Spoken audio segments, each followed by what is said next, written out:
Alors donc je m'appelle Frédéric Zelinder, donc je suis auteur depuis une dizaine d'années. Je publie aux éditions Armada des romans fantastiques, horreur, ambiance teen movie. Alors parmi les derniers, Wake the Dead et Danse macabre.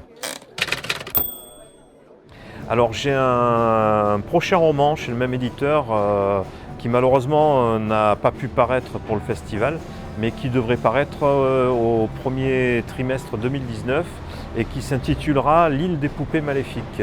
On va dire que c'est le tome 2,5 parce que c'est pas tout à fait, c'est pas vraiment une suite, c'est pas du tout une suite même en fait de Danse macabre.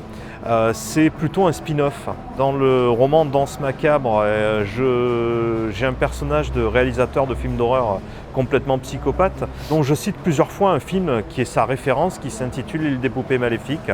Et en fait, ça m'a donné envie d'écrire le roman du film. Alors, en littérature, on peut commencer par des classiques.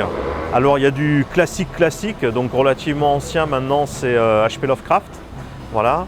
Et du plus récent avec des auteurs comme Stephen King, comme Graham Masterton, voilà, on va dire des auteurs contemporains pour ce qui est du fantastique horreur.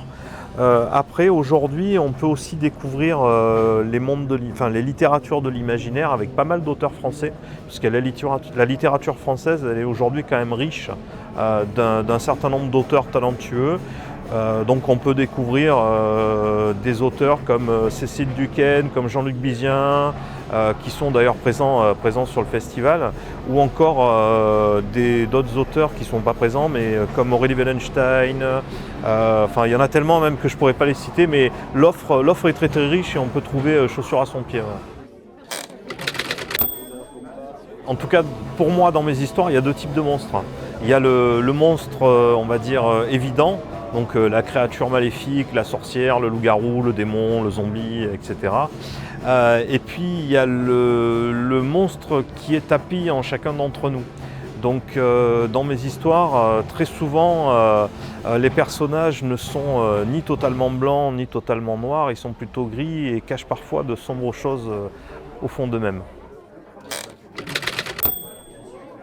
Le loup-garou.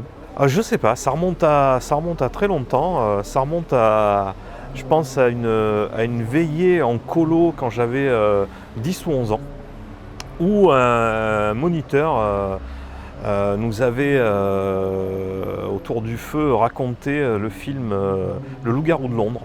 Son histoire m'a terrifié. Mais vraiment parce que j'étais un gamin très peureux. Mais ça a dû faire naître quelque chose en moi puisque c'est devenu ma créature monstrueuse fétiche. Moi je suis un psychopathe qui tue des gens dans les bouquins pour ne pas les tuer dans la vraie vie.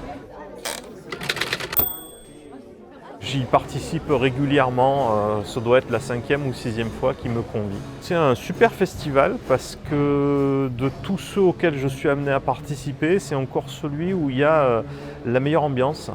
C'est-à-dire, on est en comité restreint, donc entre auteurs et avec les organisateurs. C'est vraiment une ambiance familiale et chaque année quand je reviens, c'est un peu comme si je revenais à la maison.